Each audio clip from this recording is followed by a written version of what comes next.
August 1942. Stalingrad burns. The air is choked with acrid smoke, heavy with the stench of cordite and ash. The ground quakes under the relentless thunder of Nazi bombs, each explosion a hammer blow to the city's heart. In the shattered ruins of this Soviet stronghold, a merciless battle rages, one that will decide the fate of the Second World War. Yet amidst this maelstrom of fire and steel, a group of unlikely heroes rises from the shadows. Young Soviet women armed with rifles, nerves forged in iron, and an unyielding resolve to halt the Nazi terror. They are the snipers of Stalingrad. Who were these women who turned the tide in history's bloodiest battle? How did they strike fear into the heart of the Third Reich? And what drove them to face death in the frozen hell of Stalingrad? This is their story. The Battle of Stalingrad, fought from August 1942 to February 1943, stands as a defining chapter in World War II, a clash of titanic forces that reshaped the course of history. This industrial city, sprawling along the western banks of the Volga River, was more than a collection of factories and homes. It was a symbol of Soviet resilience, named after Joseph Stalin himself. Its capture was Adolf Hitler's obsession, a prize he believed would crush Soviet morale and secure a path to the oil-rich Caucasus, fueling his war machine. Nazi Germany's Sixth Army, led by the meticulous General Friedrich Paulus, descended on Stalingrad with over 300,000 men, backed by tanks, artillery, and the Luftwaffe's screaming dive bombers. Their goal was to obliterate Soviet resistance, to reduce the city to rubble and claim it as a trophy of the Third Reich. But Stalingrad would not yield. The Soviet Red Army, battered yet defiant, transformed the city into a fortress of twisted steel and broken stone, where every street became a defensive line, every building a stronghold. The battle that unfolded was unlike any other, a brutal house-by-house, room-by-room struggle where survival demanded cunning, endurance, and an unbreakable will. Amid this apocalyptic landscape, urban combat reigned supreme, and snipers emerged as the deadliest players, their rifles weaving a web of fear across the ruins. Among them, Soviet women snipers rose as legends, their precise shots turning Stalingrad into a graveyard for the Nazi invaders, their courage a beacon in the darkness of war. To understand the rise of these extraordinary women, we must step back to the desperate state of the Soviet Union in 1942, a nation teetering on the edge of collapse. The German invasion, codenamed Operation Barbarossa, launched on June 22, 1941, had unleashed a tidal wave of destruction. 3 million Axis troops, supported by thousands of tanks, artillery batteries, and swarms of Luftwaffe aircraft, tore through Soviet defenses, carving a path of devastation across the Western Soviet Union. Ukraine, Belarus, and the Baltic states fell in weeks, their fields and cities reduced to smoldering wastelands. Entire Soviet armies were encircled, their soldiers killed or marched into captivity, many to perish in brutal prisoner-of-war camps. By the summer of 1942, the Red Army was a shadow of its former self, its ranks decimated, its resources stretched to the breaking point. With millions of men dead, wounded, or captured, Soviet leaders faced a stark reality. The nation's survival depended on mobilizing every available resource. From the bustling streets of Moscow to the remote villages of Siberia, women answered the call, some driven by a burning patriotism, others conscripted by the grim necessities of war. They stepped into roles that shattered traditional boundaries, pilots flying daring night raids in wooden biplanes, tank crews rumbling into battle against panzer divisions, medics braving shell fire to drag the wounded to safety, and snipers whose lethal precision would become the stuff of legend. The sniper role was uniquely suited to many women. requiring not brute strength but patience, acute observation, and an iron will, qualities that countless Soviet women possessed in abundance. In Stalingrad, the training of these women was a crucible of discipline and danger, forging them into instruments of war. Recruits, often teenagers or in their early 20s, were thrust into a world where hesitation meant death. They were taught to master the Mosin-Nagant rifle, a bolt-action weapon fitted with a telescopic sight that turned it into a tool of deadly accuracy. Their instructors, many of them battle-hardened snipers, drilled them in the art of stealth, how to move silently through rubble-strewn streets, how to camouflage themselves in snow, ash, or debris, how to endure hours, sometimes days, of motionless waiting for the perfect shot. The training was as much a test of mental fortitude as physical skill, teaching them to suppress fear, to focus amid chaos, to become one with the ruined city around them. A sniper's mistake could cost not just their own life, but the lives of comrades relying on their cover. The mantra was relentless. One shot, one kill, then vanish into the shadows before the enemy could pinpoint their position. This was no mere marksmanship. It was a craft honed in the crucible of Stalingrad's unforgiving battlefield. Among the most iconic of these women was Lyudmila Pavlichenko, a 26-year-old history student who had traded her books for a rifle. By the time she reached Stalingrad, she was already a legend, known as Lady Death, for her staggering record of over 300 confirmed kills in the sieges of Odessa and Sevastopol. In her memoirs, she wrote, "I didn't feel fear when I pulled the trigger. I felt rage for my country, for my people, for the homes burned and the lives stolen. Every Nazi I killed was one less threat to our future." Pavlichenko's resolve was a flame that burned bright, her skill unmatched. In Stalingrad, she not only fought but also mentored others, passing on her hard-won expertise to a new generation of snipers. She taught them to read the battlefield like a map, to spot the glint of a German helmet or the careless gesture of an officer issuing orders.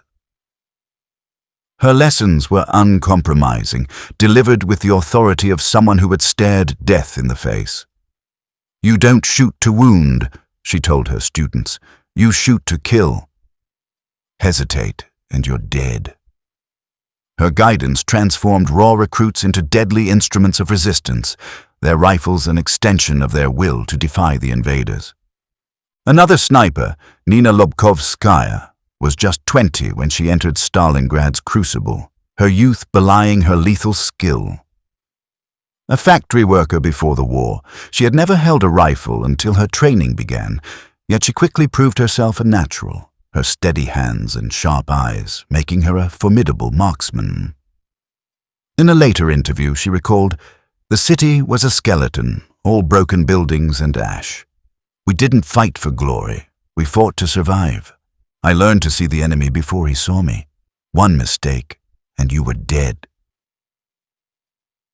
Lobkovskaya's all-female sniper unit, dubbed the Silent Death by their comrades, became a terror to the Germans, their movements as elusive as the wind. They slipped through Stalingrad's ruins like phantoms, their rifles claiming dozens of lives, their presence a constant reminder that nowhere was safe for the invaders. Their stealth was their shield, their precision their sword, each shot a blow against the Nazi war machine. These women were more than soldiers.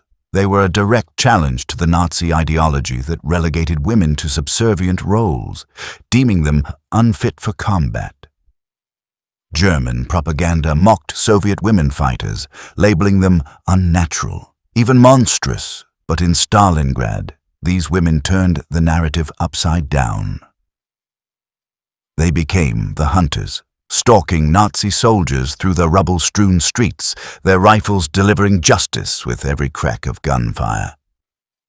Their presence on the battlefield was a psychological blow to the Germans, who struggled to reconcile their worldview with the reality of these lethal adversaries.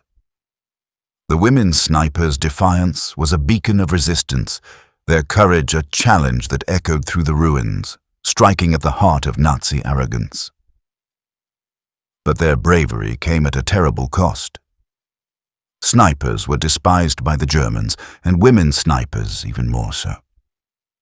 Capture meant not just death, but often torture or public execution, a grim warning to others who dared to resist. Yet the women pressed on, driven by a fierce love for their homeland, a refusal to let it fall to the invaders, and a determination to carve out a future free from tyranny. Stalingrad was a sniper's paradise and a nightmare, a city where every shadow hid danger, every moment tested survival. The urban landscape was a labyrinth of destruction, collapsed factories with jagged, blackened walls, apartment blocks reduced to skeletal frames, and heaps of debris that offered natural cover for those skilled enough to use it. A sniper could perch in a shattered window, her silhouette blending with the wreckage, or burrow into a pile of rubble, her breath barely stirring the air, and strike an enemy hundreds of meters away. The terrain favored those who could remain unseen, their patience rewarded with a clear shot through the chaos. But the same ruins made Stalingrad a death trap, a place where German snipers, trained in elite academies, prowled with equal skill. Their eyes scanned the ruins for the faintest sign of movement, a flicker of shadow, a wisp of smoke from a careless breath. The battle became a deadly duel, a test of endurance and precision where the slightest error could mean instant death. For the women snipers, every mission was a high-stakes gamble, their lives balanced on the edge of a trigger, their focus absolute in a world of constant peril. The Mosin-Nagant rifle was their lifeline, a rugged weapon that defined their role in this unforgiving war. Its 7.62mm rounds could kill at ranges up to 800 meters, and its telescopic sight allowed for pinpoint accuracy, turning a skilled sniper into a harbinger of death. But in Stalingrad's brutal winter, the rifle posed unique challenges. The metal could freeze to bare skin in seconds, leaving painful burns, and the cold could jam the bolt, if not meticulously maintained, with scarce lubricants. Snow and ice could obscure the scope, forcing snipers to rely on instinct as much as equipment. Nina Lobkovskaya described her precautions. You had to be invisible. I wrapped my rifle in rags to muffle the sound and keep it warm. I'd lie in the snow for hours, barely breathing, waiting for a German to show himself. When I fired, I had to move fast, or I'd be next. Her account reveals the meticulous care and relentless focus required to survive, each mission a delicate balance of preparation and instinct. The women snipers often operated in pairs, a shooter and a spotter, to maximize their effectiveness, their teamwork a lifeline in the chaos. The spotter would scan the battlefield with binoculars, calculate wind and distance, and watch for enemy counter-snipers, while the shooter focused on the kill, her finger poised on the trigger. Their coordination was a dance of precision, each relying on the other to navigate the deadly game. They employed cunning tactics to outwit their foes. Decoys, like helmets propped on sticks, drew German fire, revealing enemy positions. Broken mirrors reflected light to confuse German snipers, and false firing positions lured patrols into ambushes. These strategies turned the snipers into masters of deception, their ingenuity as deadly as their aim. The ruins of Stalingrad became their canvas, each shot a stroke in a masterpiece of resistance, painted in the blood of their enemies. Maria Petrova, a 22-year-old from Leningrad, was among Stalingrad's most feared snipers, her name a whispered curse among German troops. With over 80 confirmed kills, she earned the nickname the Reaper, her precision a constant threat. Petrova had a talent for targeting high-value enemies, officers whose loss disrupted German command and sowed chaos in their ranks. She later recounted, "I targeted officers first. They were the brains of the enemy. I'd watch them through my scope, see them give orders, then pull the trigger. It wasn't personal. It was survival. Every officer I killed saved Soviet lives. Petrova's pragmatism masked the immense pressure of her role, where each shot carried the weight of her comrades' safety and the city's defense, her focus unwavering in the face of danger. Tanya Chernova, a 19-year-old sniper, left a haunting account of the psychological toll that shadowed her every mission. Driven to fight after losing her family to Nazi bombings, she joined the battle in Stalingrad with a heart consumed by vengeance. Her unit was credited with over 200 kills, but the cost was a heavy burden on her soul. She later confessed, "Every kill weighed on me. I saw their faces in my dreams, young men like my brothers, with families waiting somewhere, but I couldn't stop. If I did, my comrades would die. I carried their faces with me, a burden I'll never shed." Chernova's words reveal the inner conflict that haunted many snipers, the necessity of killing clashing with the humanity they struggled to preserve, their dreams haunted by the faces of the fallen. The Germans responded with ruthless countermeasures, their hatred for the snipers burning as fiercely as their ambition. Nazi commanders deployed elite snipers from the Waffen-SS, armed with Mauser rifles and high-powered scopes, to hunt their Soviet counterparts with relentless precision. These German snipers targeted women with particular ferocity, driven by a toxic mix of fear and ideological disdain.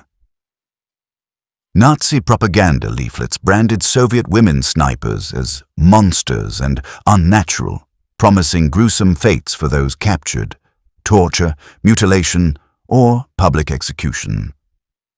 German patrols scoured the ruins with dogs and spotters, seeking sniper nests, while artillery barrages flattened suspected positions, turning entire blocks into craters.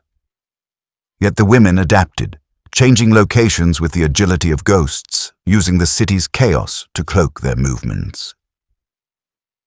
Their resilience transformed them into symbols of defiance, their rifles a bold answer to the Nazi terror that sought to crush them. The physical toll of Stalingrad was a daily assault on body and spirit, a relentless grind that tested the limits of endurance.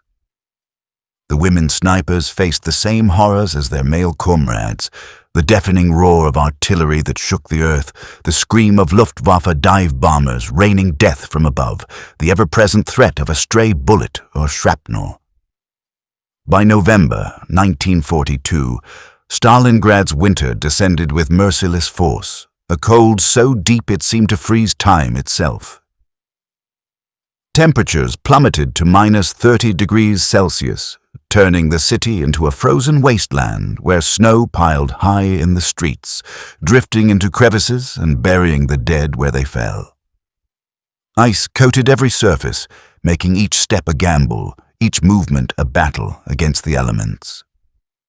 Frostbite was a constant danger, creeping into unprotected fingers, toes, and faces, leaving blackened, lifeless tissue in its wake. Hunger gnawed at their strength as rations dwindled to scraps of stale bread, thin soup, or the occasional frozen potato scavenged from ruined cellars. The snipers' uniforms, often ill-fitting, scavenged from male comrades or patched with whatever cloth they could find, offered scant protection against the biting wind that howled through the ruins.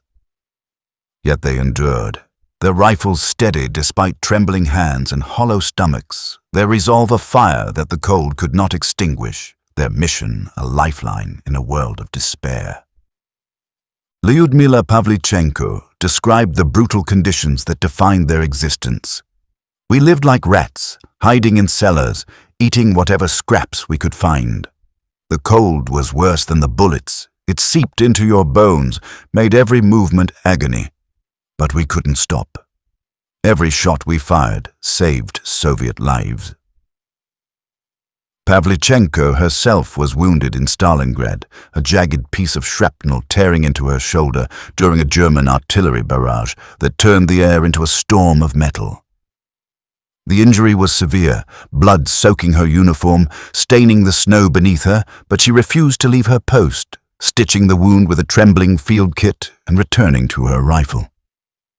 Only when her commanders issued a direct order did she evacuate, her body battered but her spirit unbowed, a testament to the strength that carried these women through Stalingrad's darkest days. Her defiance was a mirror to the resolve of her comrades, a flame that burned even in the deepest cold. For others, the cost was even steeper, the losses carving wounds that never fully healed. Klavdia Kalugina, a 17-year-old sniper, carried the scars of Stalingrad's losses for the rest of her life. Her spotter, Anya, was her closest friend, a 19-year-old whose quick smile and whispered stories brightened their long, freezing waits in the snow. Kalugina later recounted, "Anya was my best friend. We'd lie in the snow together, whispering stories to keep our spirits up. One day, a German sniper found us. The bullet hit her in the chest. I held her as she died, her blood soaking the snow. I fired back, killed the German, but it didn't bring her back. I carried her loss like a wound." Kalugina's grief became a fuel, her rifle claiming dozens more kills as she fought on, honoring Anya's memory with every shot, her pain a silent vow to keep fighting. Civilians in Stalingrad bore witness to the snipers' sacrifices, their stories weaving a tapestry of gratitude and sorrow that echoed through the city's ruins. Elena Ivanova, a mother of two who endured the battle's horrors, shared her memories. "We saw these young women, barely older than girls, crawling through the ruins with rifles. They were our protectors, our hope. One day, I saw a sniper fall from a rooftop, shot dead by a German. Her body lay in the snow for days. We couldn't reach her. It broke our hearts, but it made us fight harder. Those women gave us strength to hold on." Ivanova's account highlights the profound impact the snipers had, not just on the battlefield, but on the spirit of a city clinging to survival, their courage a spark that kept hope alive. The psychological burden of sniping was a constant shadow, a weight that pressed on the mind as heavily as the cold pressed on the body. These women lived in perpetual fear of discovery, knowing that capture meant not just death, but unimaginable cruelty, torture, mutilation, or execution in front of their comrades. German soldiers, enraged by the snipers' effectiveness, often desecrated captured snipers' bodies, leaving them as warnings in the snow. The knowledge of this fate hung over every mission, a dark cloud that never lifted, yet the women's resolve never wavered. They fought for their families, their comrades, and the future of their nation, their rifles a lifeline in a world consumed by war. Their courage was a light in the darkness, a spark that refused to be extinguished, a testament to the human spirit's capacity to endure. The women snipers' impact on the Battle of Stalingrad was profound, their rifles reshaping the battlefield in ways that rippled far beyond their sights. Their precise kills disrupted German operations, sowing fear and uncertainty among Nazi ranks, turning the ruins into a maze of dread. A single sniper could halt an entire platoon, forcing German soldiers to move cautiously, their eyes darting to every shadow, every broken window, their nerves frayed by the invisible threat. This fear slowed the German advance, buying precious time for Soviet defenders to regroup, fortify their lines, and prepare for the counter-strike that would change the war. A German officer captured in Stalingrad later confessed, "We dreaded the Soviet snipers, especially the women. They were ghosts, silent, deadly, impossible to find. They made every step a gamble, every open space a death trap." His words reveal the psychological edge the snipers provided, eroding German morale at a critical juncture, their presence a constant reminder of the cost of invasion. The snipers' efforts were especially crucial during the Soviet counteroffensive, Operation Uranus, launched on November 1942, a plan as bold as it was desperate. Crafted by Generals Georgy Zhukov and Alexander Vasilevsky, this operation aimed to encircle the German Sixth Army by striking its vulnerable flanks, manned by poorly equipped Romanian, Italian, and Hungarian troops. The plan required meticulous coordination, with Soviet forces massing in secret across the frozen steppe, their movements cloaked by snow and darkness. As the Red Army prepared its assault, the women snipers held the line in Stalingrad's heart, their rifles a steady drumbeat of resistance. Their shots disrupted German patrols, prevented reinforcements from moving freely, and created chaos in the enemy's rear, weakening their defenses at a pivotal moment. Nina Lobkovskaya reflected on their role. "We didn't win Stalingrad alone, but every Nazi we stopped brought us closer to victory. I fired for my family, for my country, for the future we dreamed of." Her words encapsulate the snipers' sense of purpose, their every action a step toward liberation, their rifles a bridge to a world beyond the war. By January 1943, Operation Uranus had achieved its goal, trapping nearly 300,000 Axis troops in a shrinking pocket around Stalingrad, a noose tightening with every passing day. The German Sixth Army, starved, frozen, and battered by relentless Soviet assaults, began to collapse, its soldiers reduced to shadows of their former selves. The city's ruins, once a symbol of German ambition, became their prison, each snow-covered street a reminder of their impending doom. The Volga, frozen solid, glittered under the winter sun, a barrier that sealed their fate. On February 2, 1943, General Paulus surrendered, his once mighty army reduced to 91,000 ragged survivors, a catastrophic defeat for Nazi Germany. The victory at Stalingrad was a turning point in World War II, shattering the myth of Nazi invincibility and paving the way for the Red Army's long march to Berlin. The women snipers' contributions were undeniable, their bullets a critical thread in the tapestry of this historic triumph, their courage a cornerstone of the city's defiance. Yet, in the war's aftermath, many of these women faded into the shadows of history, their stories overshadowed by the battle's broader narrative. Lyudmila Pavlichenko emerged as an international symbol of Soviet heroism, her journey taking her to the United States and Canada, where she spoke to crowds and rallied support for the war effort. Her charisma and courage made her a celebrity, her name synonymous with resistance, but she was the exception. Most snipers, like Nina Lobkovskaya, Maria Petrova, and Tanya Chernova, returned to civilian life with little fanfare, their rifles set aside, their deeds often unacknowledged. They rebuilt their lives in a nation scarred by war, their sacrifices woven into the fabric of a country struggling to heal. Klavdia Kalugina, haunted by the loss of Anya and countless others, spoke of their motivations. "We didn't fight for medals or fame. We fought so our children could live free, so our country could heal. That was enough." Her quiet resolve reflects the humility of these women who sought no glory, only the survival of their nation and the promise of a better tomorrow. The civilians of Stalingrad never forgot their protectors, their gratitude a lasting tribute to the snipers' courage. Elena Ivanova, who endured the battle's horrors with her 2 young children, wrote in her diary, "Those women were our guardian angels. They move through the ruins like spirits, their rifles our only shield against the Nazis. They gave us hope when all seemed lost. Stalingrad stood because of their courage." Ivanova's words capture the profound impact the snipers had, their presence a spark that kept hope alive in a city on the brink, their sacrifices a foundation for survival. The legacy of Stalingrad's women snipers endures, a testament to the power of ordinary people in extraordinary times. Their story is one of defiance, of resilience forged in the face of unimaginable odds.